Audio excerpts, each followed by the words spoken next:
20, e, e o título do capítulo é A Função do Escrito. Eu combinei com o Felipe o seguinte, eu trouxe uma visão mais ampla, mais geral assim, do capítulo, só para a gente entender o que ele está tratando, e depois o Felipe vai trazer algumas pontuações do texto para a gente discutir mais. Opa, alguém Então, caiu. bom, então é o seguinte, assim, é o capítulo 3, né? Então, nesse capítulo, me parece que ele está só apresentando, né? Então, ele apresenta as ideias, mas ele não desenvolve, não vai desenvolvê-las, né? Mas eu acho que é aqui que ele vai dar a direção. Ele está falando no que ele vai desenvolver e trabalhar dali para frente. E aí, assim, bom, nesse capítulo, ele fala assim, logo de cara, que ele se propõe a situar a função do escrito. Aí eu achei assim super interessante o que ele fala a respeito do livro Os Escritos, que ele escreveu, né? E aí ele fala o seguinte, ele fala assim, esses escritos, é bem sabido que eles não se leem facilmente. Posso lhes fazer uma pequena confissão autobiográfica. É muito precisamente o que eu pensava. Eu pensava, e talvez chegue mesmo a isso, eu pensava que eles não eram para ser lidos. Achei isso super interessante, mas aí ele acrescenta mais adiante, aí que eu achei bacana, ele fala assim, mais adiante ele acrescenta, se vocês não os compreendem, os escritos, tanto melhor. Isso lhes dará justamente oportunidade para explicá-los. Então, eu acho que isso já vai dando também a direção, né? Assim, que o que está em jogo é justamente assim, o não sabido, não entendido, né? Os entrelinhas ali, né? Bom, a partir daí ele vai também fazer uma articulação. Ele diz, né, que ele vai assim, ele diz que tem uma articulação entre discurso analítico e escrito. Ele fala assim: é nesse discurso analítico que se trata de precisar qual pode ser, se ela é específica, a função do escrito. Então, ele lança essa ideia, né, que tem essa articulação entre discurso analítico e a função do escrito, a partir do discurso do analítico. E aí, e depois disso também, ele fala assim, aí ele vai começar a falar sobre letra, mas ele fala assim, muito en passant, assim. Aí ele fala da letra, ele destaca 3 letras, que eu achei super importante, que é o S de abarrado, o objeto A e o falo simbólico. Sobre o S de abarrado, que é o significante da falta no outro, eu acho que ele fala uma coisa também muito importante, que ele fala assim, com isso, ajuntei, com essa letra, S de abarrado, com isso ajuntei uma dimensão a esse lugar do outro, mostrando que, como lugar, ele não se aguenta, que ali há uma falha, um furo, uma perda. Isso que eu acho que define essa letra S de abarrado. Aponta para isso, né? Para a falta no outro. E eu acho que aí, assim, ele vai dando a direção, né? Da falta, do furo, do objeto A, do falo. E aí, sobre essas 3 letras, ele vai falar assim, se essas 3 letras são diferentes, é que elas não têm a mesma função. Trata-se agora de discernir, retornando-se o fio do discurso analítico, o que essas letras introduzem na função do significante. Mas aí também ele para por aí, não desenvolve. Acho que ele vai trabalhar isso durante o texto, né?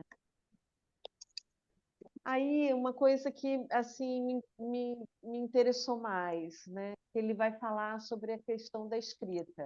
Aí ele vai usando esses significantes nesse capítulo, né? Assim, é, ele vai usar a letra, escrito, escrita, e aí sobre a escrita, ele fala assim: a escrita não é de modo algum do mesmo registro, da mesma cepa, se vocês me permitem essa expressão, que o significante.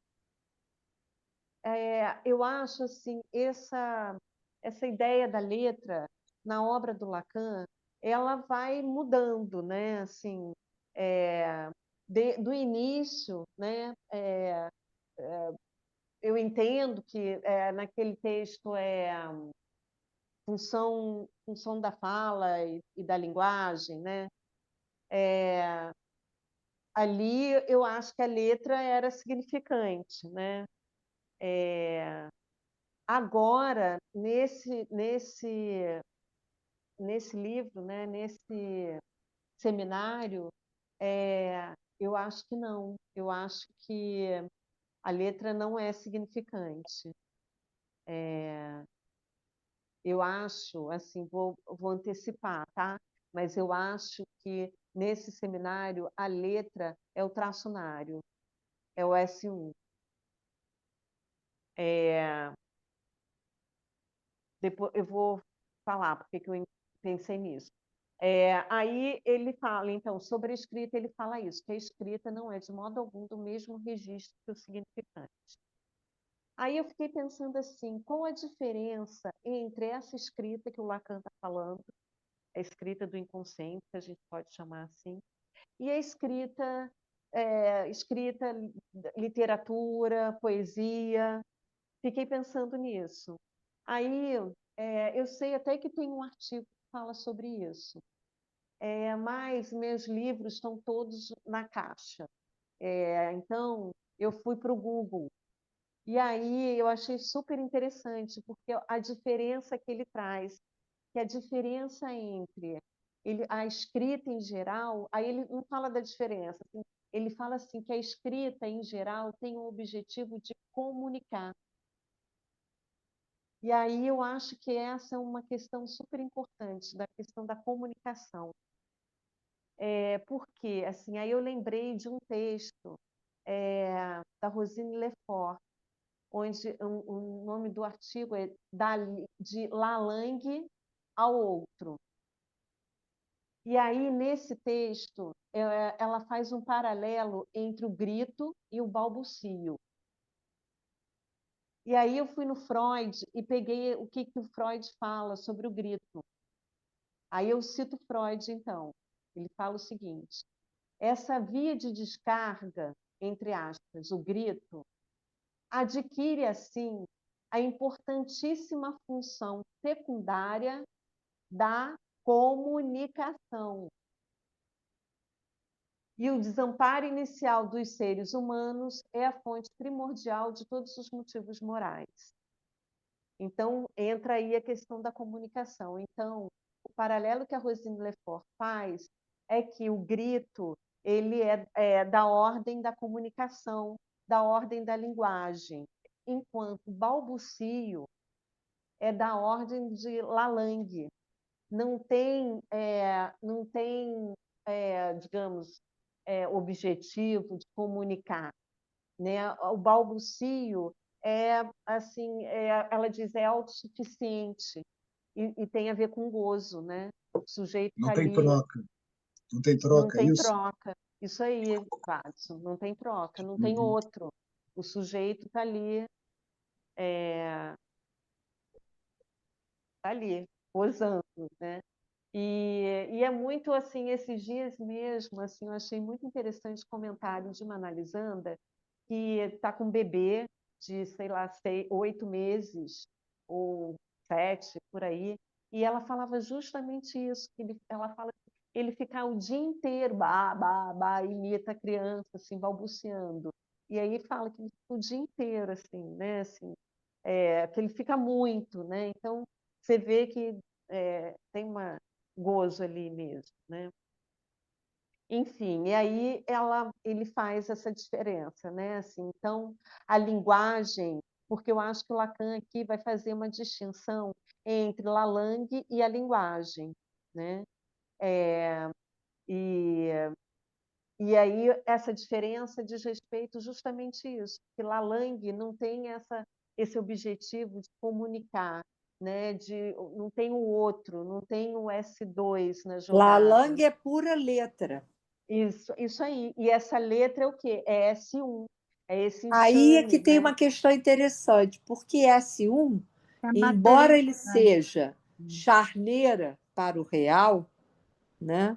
E embora ele a gente considere como um significante, porque ele é significante, a letra ela é o suporte material do significante. Ela é algo que vem numa anterioridade em relação ao significante. E você falou um negócio interessante. Você falou da diferença do escrito, né? Porque o Lacan fala no seminário 20 e no seminário 11, ele faz uma referência ao Joyce e ele vai falar dessa diferença entre a fala e o escrito. E ele vai dizer por quê? Porque o Finnegan's Wake é um escrito que só adquire o seu valor quando você fala em voz alta o texto do Joyce Finnegan's Wake. Por quê? Porque o que você busca é essa matriz da letra, de Lalang, justamente. E por isso que ele vai fazer essa aproximação.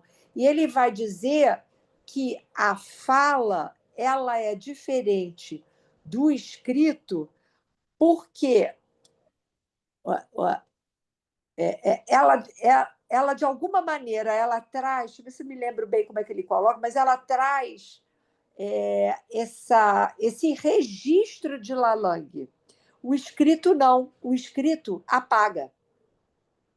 A enunciação, Então, Você pode então, dizer sim, a Tereza, fala que é a traz a enunciação. enunciação. Ele não fala nos termos de enunciação, ele fala dessa diferença entre a que você tem razão quando você faz essa referência à enunciação, mas ele vai dizer que o escrito apaga Lalang. Sim, sim. então, Só eu falar, vou. só para terminar aqui, só essa questão Eu rapidinho queria. assim, só para lembrar essa coisa assim no seminário 9, por exemplo, acho Da que isso é legal para a identificação. gente debater, da identificação.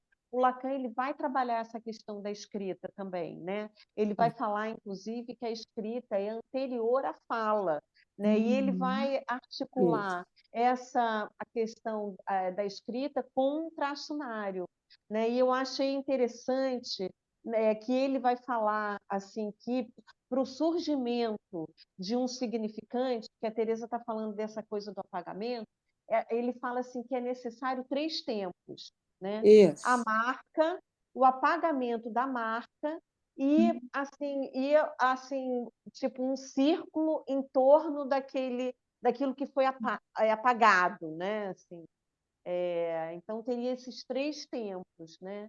E E foi o que bom, eu falei na aula Natália, Natália, da Natália, eu falei desses 3 tempos, justamente.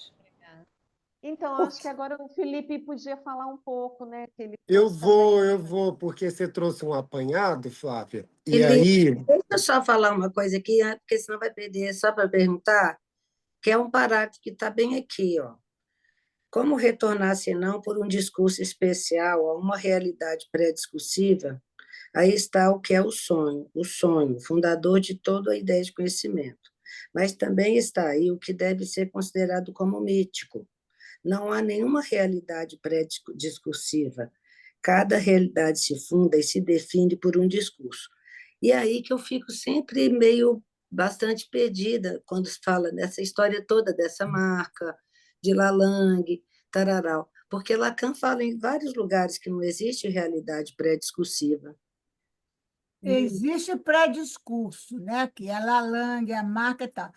A realidade é que não se dá aí, né? A Então, realidade só entra a partir da linguagem. Ana Amélia, um dos trechos que eu recortei desse texto, porque eu fiz uma leitura mais e me ative mais a tentar ficar no texto do capítulo 3, seguindo, Sim. enfim, a proposta da leitura, né, do Está no seminário. capítulo 3, esse parágrafo. Exatamente. Tá, tá separado aqui.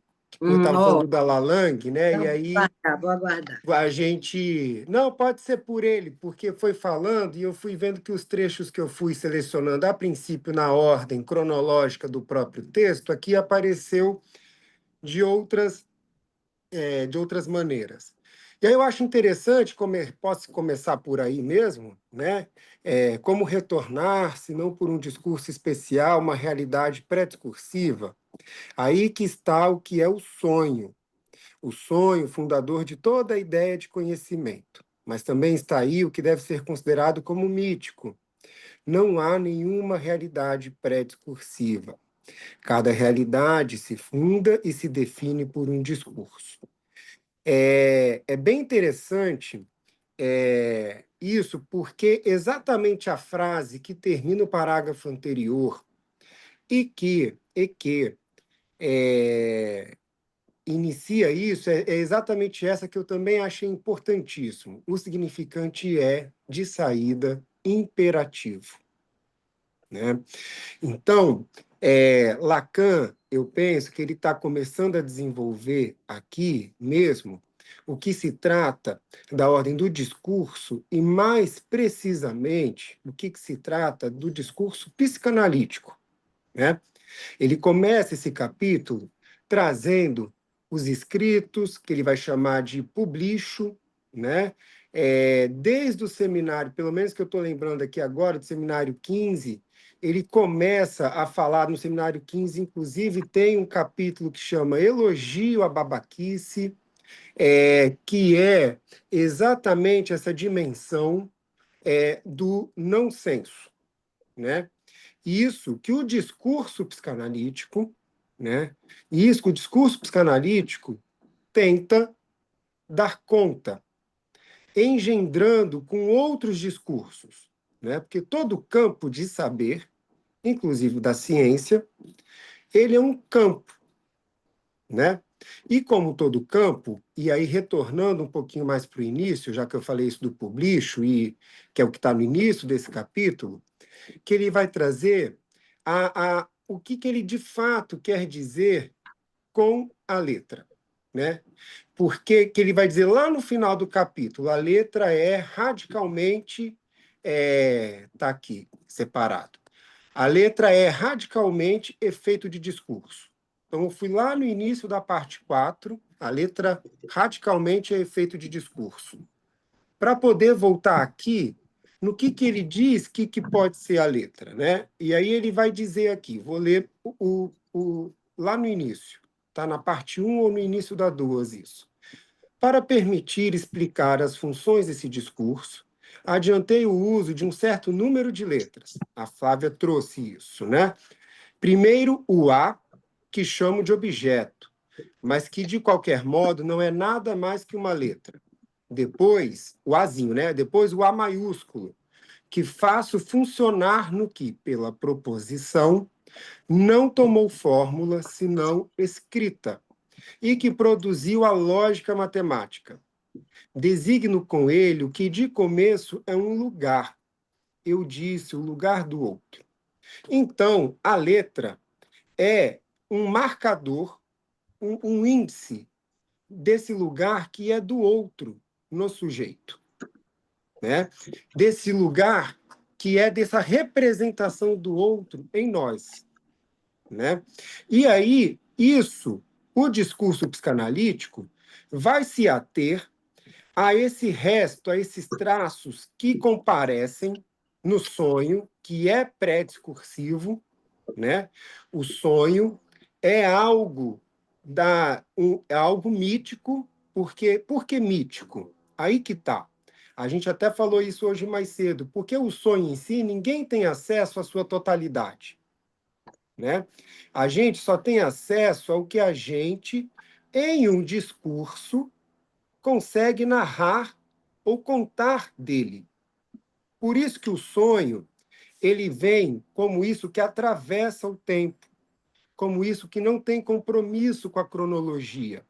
E fica essa bagunça imagética. Mas é na narrativa, ao colocar palavras, né, sobre isso que é pré-discursivo, que temos essa letra. É isso que denota esse lugar desse outro na gente, que foi nos bordando, que foi fundando esse lugar na gente, né? E aí é interessante que, na sequência, a partir disso, que ele coloca o lugar do outro, que a letra nada mais é do que para denotar o lugar do outro, né? E aí tem até, uma coisa que ele chama a atenção, porque uma coisa é a gente pensar numa arbitrariedade do significante, e ele faz questão de dizer que não é, né? Ele vai dizer assim: esta vigilância é ainda mais necessária quando se trata do que seja um discurso, que ele está preocupado com isso, né? Qual esse engendramento de letras que tem passado desde Freud de uma geração a outra entre pessoas que se nomeiam psicanalistas e vão constituindo esse discurso analítico, né? É o que a gente está tentando fazer aqui, inclusive, né? O que é isso que vai fundando esse lugar, esse campo, que, vez ou outra, escorrega, e aí ele vai dizer que não é arbitrário, é isso mesmo, para um outro campo. E aí eu vou ler aqui, porque o escorrega é dele. Esta vigilância é ainda mais necessária quando se trata do que seja um discurso. Dizer que o significante é arbitrário não é do mesmo porte que dizer simplesmente que ele não tem relação com seu efeito de significado, pois é escorregar para uma outra referência. E aí eu vou continuar o próximo parágrafo. A palavra referência, aí eu não sei a página, Sandra, que eu fui só tirando o print screen das partes que me fizeram mais questão. Mas eu acho que isso deve estar na parte 2 do texto, tá bem? E está no início lá da página, a partir da parte 2. Com certeza, acho que não está na parte 3, tá? E aí o início dessa página... na parte 3, Felipe, na página 36. Obrigado, Regina. Então, a palavra referência, na ocasião que ele falou, né? Escorregar para outra referência. Obrigado, Regina. A palavra referência, na ocasião, só se pode situar pelo que constitui como liame o discurso. O significante como tal não se refere a nada, a não ser que se refira a um discurso. Quer dizer, a um modo de funcionamento, a uma utilização da linguagem como laço, como vínculo, né? Então, isso é importante porque isso é o que vem do outro, mas que é o que, numa tentativa de comunicação, que a gente nunca sabe o que de fato comunicamos, aí associando com o que a Flávia trouxe, né? É a letra que garante, que dá suporte para esse lugar de tentativa de transmissão e de tentativa de comunicação, né? O liame é isso. É curioso que eu sempre li liame como limite, errado, equivocadamente. Eu aprendi, eu falei, não, isso aqui para mim está um falso cognato. Eu estou tirando esse significado da minha cabeça. Mas não é. E até pode ser, em certo modo, um laço, um vínculo. Sempre há algo do laço e do vínculo que fica no limite, né? Entre um e outro, que faz exatamente essa marca de distinção, né? Então, ele vem trazendo isso, vem apresentando, mas muito preocupado com o que seria esse discurso dito analítico. Porque o que ele quer pontuar é que significante não é significado, mas todo significante porta um significado. E esse significado está, para quem escuta, é um que vai ler esse significado, isso está mais para o final, a gente já vai chegar lá. E tem isso do significante com poder de significação que o analista jamais saberá também, por mais que ele possa apreender aquele significante do sujeito que ele escuta. Né? Porque da mesma maneira, eu falei isso mais cedo em outra atividade, fala que da mesma maneira que o sonho é isso, que não existe essa realidade pré-discursiva, ou a gente tem acesso a ele a não ser através do sujeito que coloca uma narrativa nele, né? Enfim, já não é o sonho em si, o psicanalista, dentro do discurso psicanalítico, que vai constituir esse campo, ele pega aquilo que ele julga ser significante, mas ele faz dele outra coisa com a leitura que ele faz. E isso é fundamental que se faça também. Porque é essa leitura do significado que ele imprime no significante lá da situação transferencial, que é impossível de reproduzir, assim como o sonho, que chega até nós constituindo o discurso, constituindo esse campo que desde Freud, há um século, tem sido construído, tem sido reelaborado, tem sido repensado, questionado, nos colocado em uma certa dialética. E isso é importante, né? Aí eu vou continuar aqui para poder, porque aí ele traz até o exemplo que aí falaram da enunciação, né? E aí eu fiquei pensando isso, eu vou elaborar um pouco, ele traz essa dimensão, porque aí ele fala, poderia-se dizer então que a letra é isso que talvez a filosofia também possa consistir no que é chamado de uma concepção de mundo, né? E aí ele faz uma distinção aí também. Por quê? Ele vai dizer que a filosofia é uma outra referência, é um outro campo, distinto do discurso analítico. Não que essa concepção de mundo, em algum lugar, não recaia sobre essa mesma letra que vai servir de material para o analista dentro do seu discurso, ao tentar engendrar a experiência, a praxis dele no discurso, né?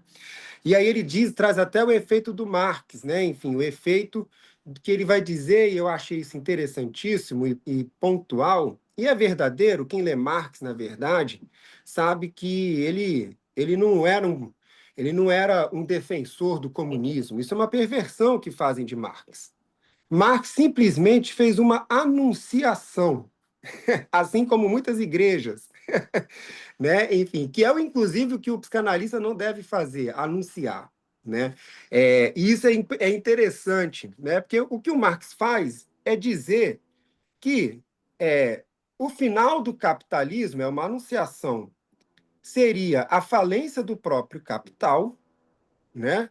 E que ele veria que após essa falência haveria uma igualdade, né? Enfim, ele não diz que isso precisa ser feito, ele apenas anuncia como um destino. Mas a gente tem mania de tentar antecipar o destino, né? Enfim, isso é do ser humano, né? Enfim, a destruição do mundo a gente já consegue antecipar se o ser humano quiser. Quantos de nós não antecipamos vagarosamente nossa própria morte também, sabendo que iremos morrer, né? Enfim. Então, eu acho isso interessante, aí eu vou ler o que o Lacan falou, né, sobre isso. Que o Marx nem é mesmo uma concepção de mundo, é uma anunciação. Então, eu vou ler aqui o que ele falou. A isto é contrário, por toda sorte de coordenadas contundentes, o enunciado do que diz Marx. É outra coisa, que chamarei um evangelho. É a anunciação de que a história instaura uma outra dimensão de discurso e abre a possibilidade de subverter completamente a função do discurso como tal, e falando propriamente do discurso filosófico, na medida em que sobre ele repousa uma concepção de mundo. Então, ele está aqui, mais uma vez, simplesmente cernindo o que concerne ao que chamamos de discurso psicanalítico, que não é o mesmo dessas anunciações e não enunciações que a filosofia, que os filósofos vêm fazer sobre a concepção do mundo, né? Ele subverte isso, né? E isso é interessante, porque ele começa a falar aqui, e aí vai chegar de novo de que o significante é de saída um imperativo, porque ele vai dizer o quê? Essa concepção de mundo, isso que vai acontecendo no nosso dia a dia, no nosso contemporâneo, ela vai fazer o que é o discurrão, que é o discurso corrente, e que aí ele usa o radical, né? Ele separa essa palavra, discurrão, e fica só o disco, que é isso que fica girando. Girando igual um disco na vitrola, repetindo igual papagaio mesmo, que às vezes a gente faz isso com lacanismo e com essa letra do discurso psicanalítico, só repete, não há relação sexual, e aí ele fala exatamente disso aqui também. Que a gente que o sujeito que o significante representa um sujeito para outro significante. É disco, isso tudo, né? Isso é disco. Se a gente, de fato, a partir de uma enunciação, a partir de uma praxis, a gente não, de fato, se inclina, se faz disso letra e não disco. Então, ele diz aqui, toda a dimensão, porque ele vai começar também um pouquinho antes, começando aqui a ligar a citação, eu lembrei, que ele vai dizer que a gente tem que aí isso foi novidade para mim, porque eu mesmo sempre coloquei muito o ser na dimensão do sujeito. E aí ele vai cernir isso também. Não só a filosofia, mas como a ontologia é um outro campo de saber que não o do discurso analítico. Mesmo que um possa escorregar de um para o outro, não é uma arbitrariedade. Então, estou lembrando mesmo as palavras do Lacan, e é a letra que permite isso. Essa é a função da letra, denotar o lugar do campo referencial do qual falamos, do qual enunciamos, né? Então ele vai dizer aqui, toda a dimensão do ser se produz na corrente do discurso do Senhor, daquele que, proferindo o significante, espera pelo que é um de seus efeitos de liame, de laço, de vínculo, que não deve ser negligenciado, que se atém ao fato de que o significante comanda. O significante é, de saída, imperativo. Eu costumo dizer que o sujeito ele é morto de saída, né? Enfim, isso dá vários trabalhos. Eu já falei isso a partir da psicose, enfim, né?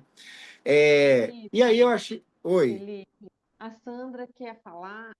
Vamos deixar também, vamos fecha Tá, aí para a gente abrir para debate.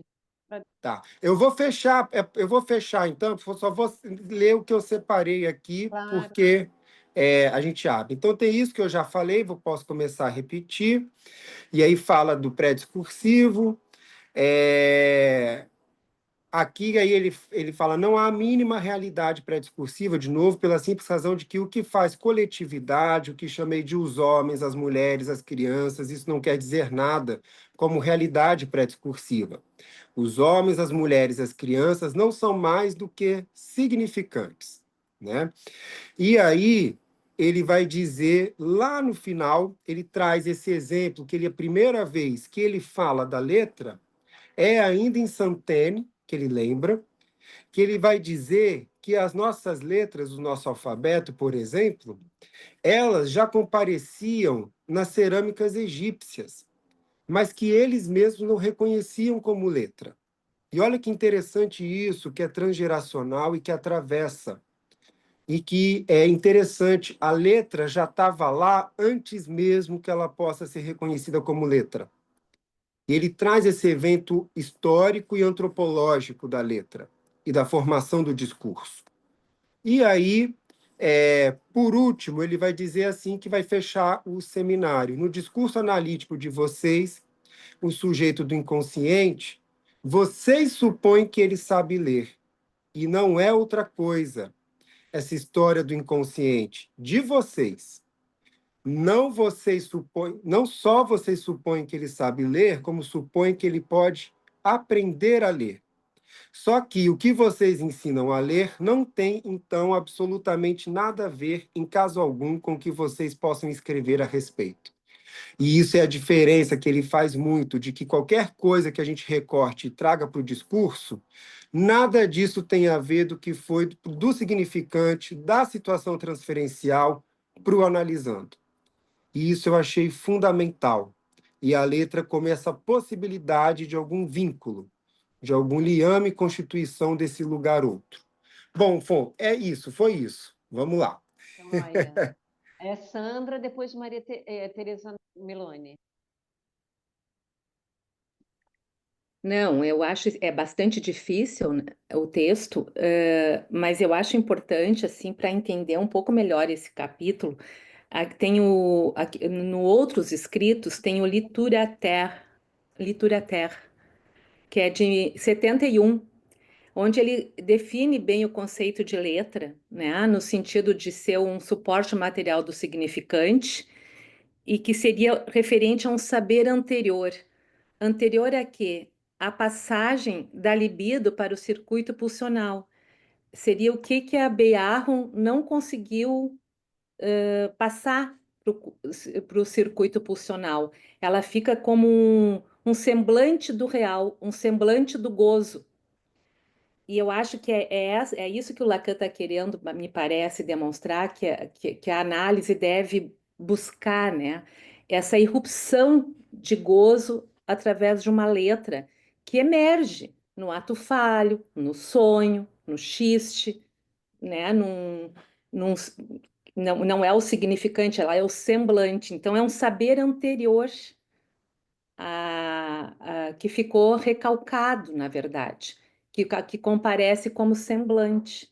E eu acho que esse texto que tá, o primeiro texto dos outros escritos esclarece bastante, melhor do que esse capítulo aqui, que é bastante confuso, né? Assim, mais difícil de entender. Até porque a tradução é do Magno, e o Magno elabora um pouco em cima.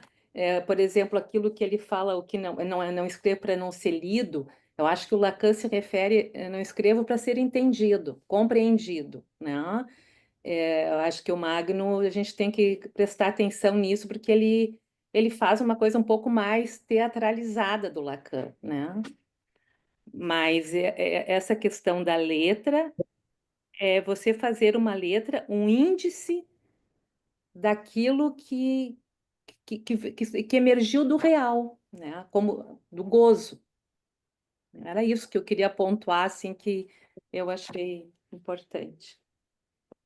Obrigada, Sandra. Ó, tem a Tereza Meloni, a Tereza Nazari e o Vadson. O que eu quero falar está no mesmo momento, digamos, no mesmo recorte que a Sandra trouxe, só que eu queria pegar pela última frase do Felipe, onde ele diz que, né, a gente tem a impressão de que aquilo que está escrito no inconsciente é possível de ser transmitido, é possível de ser escutado. E aí tem um momento que foi Flávia que trouxe, e ele diz assim, ela fala, a função da escrita é comunicar. Eu já fiquei desconfiada, porque o Lacan não prega prego sem estopa, no sentido de que ele não deixa de equivocar, e aí eu concordo com a Sandra, quando diz essa tradução do Magno e tal, é para não ser entendido. Porque ele diz, função do escrito é comunicar, e no final ele diz, mas tudo que a gente comunica não é do significante que se trata, não é do inconsciente que se trata. Então, vocês veem como já tem aí a equivocação.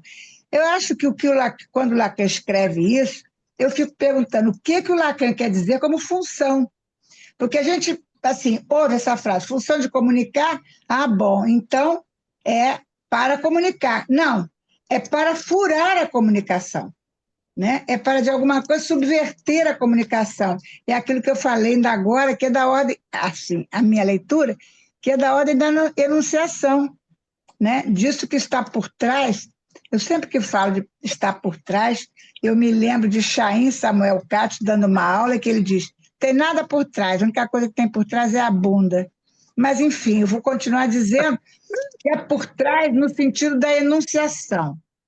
Era isso, obrigada. Furada, que é furada. Só uma coisinha importante. A Bunda escrita, furada, bunda furada.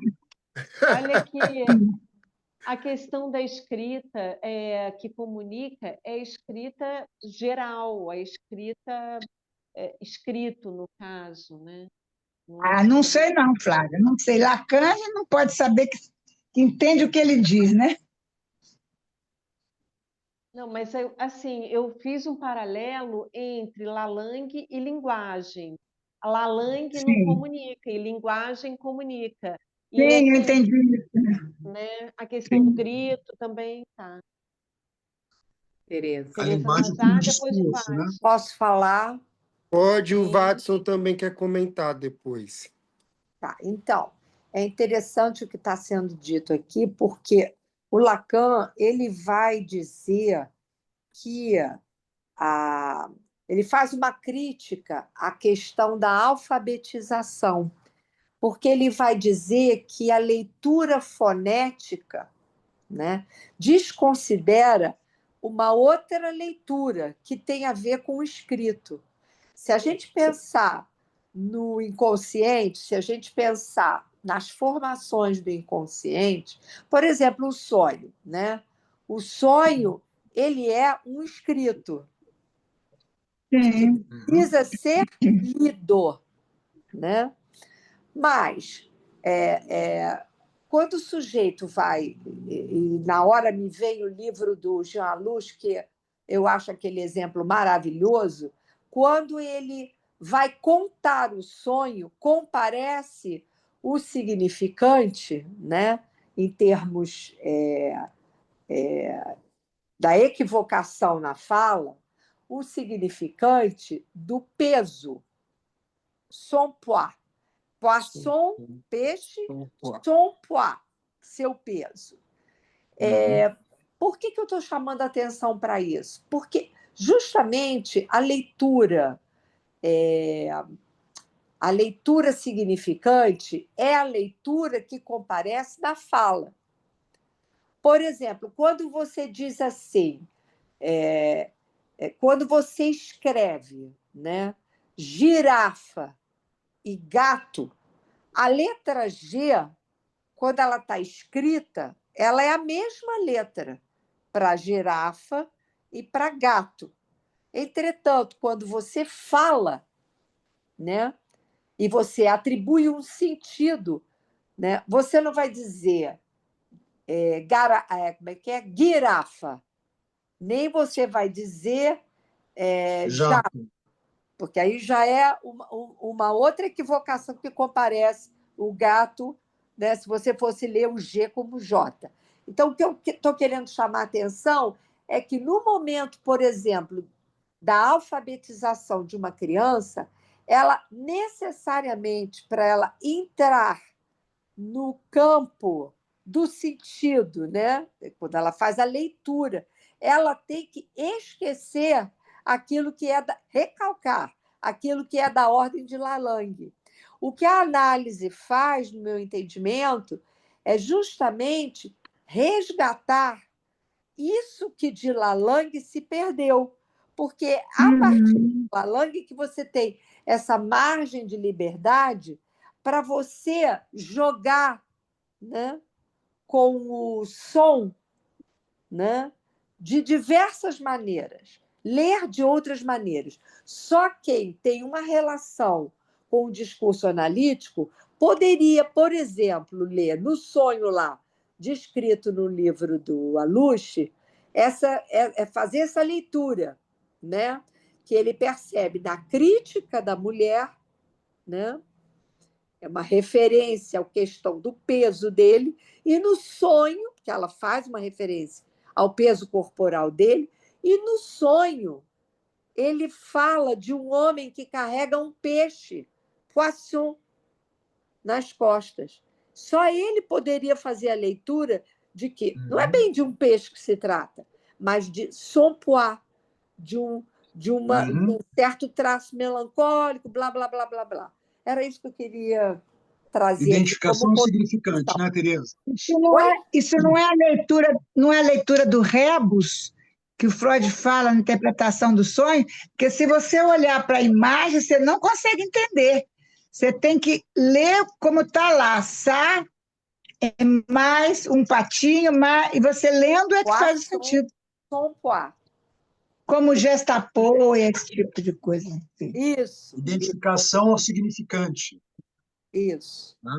Toda identificação ao significante. Exato. Né? Mas tem a questão da letra aí, que joga, né? Joga uma equivocação. É a letra quem equivoca o sentido. Que fura, né? Isso. Pode falar, Vades. Achei Não, eu interessante. só queria comentar o comentário da Sandra, que por acaso hoje eu estava lendo o, o Ator Dito, e lá tem duas vertentes para o escrito, né? O Lacan fala que o escrito é aquilo que circunscreve o impossível, Isso. né? Por quê? Porque ele seria um saber, ele chama de saber supostamente sujeito, né?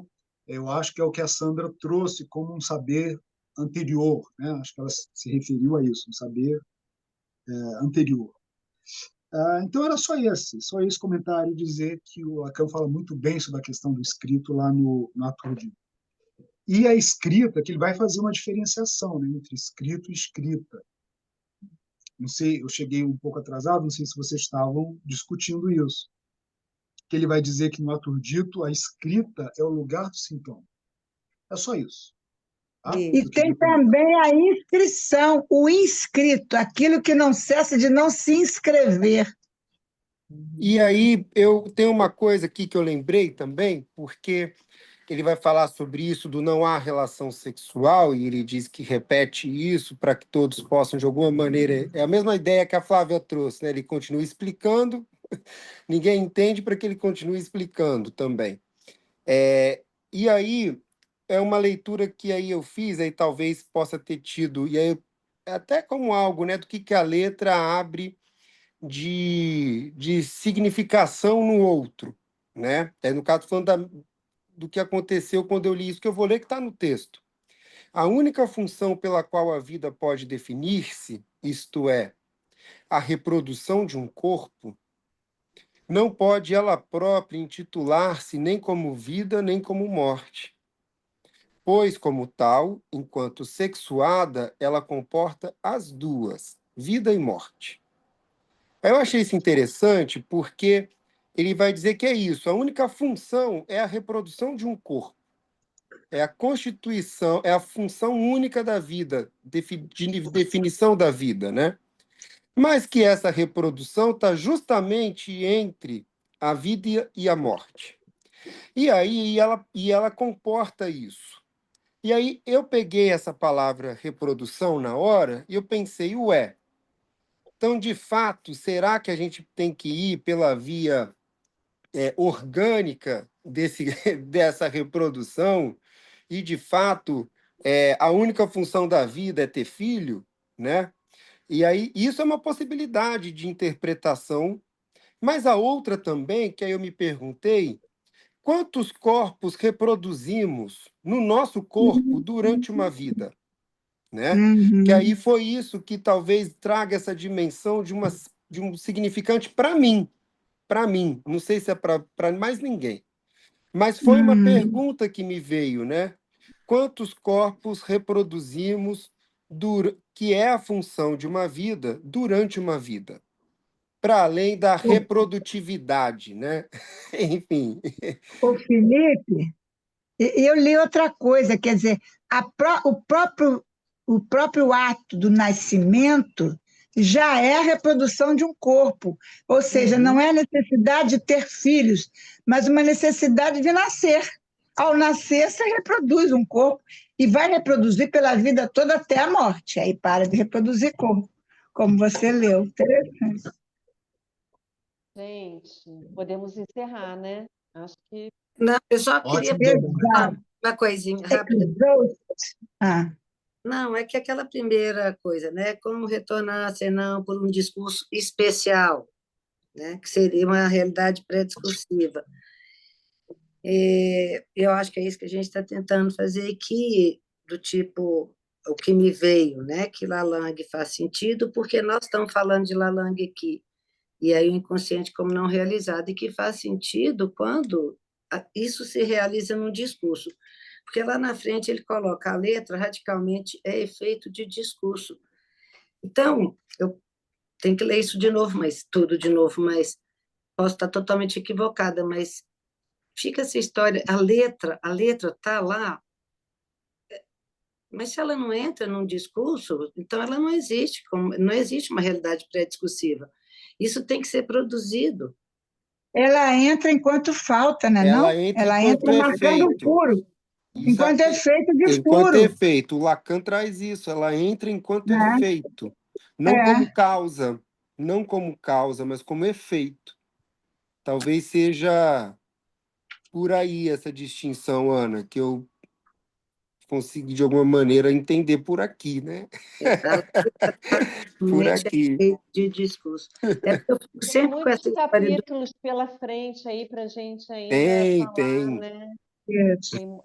A gente só está E no terceiro.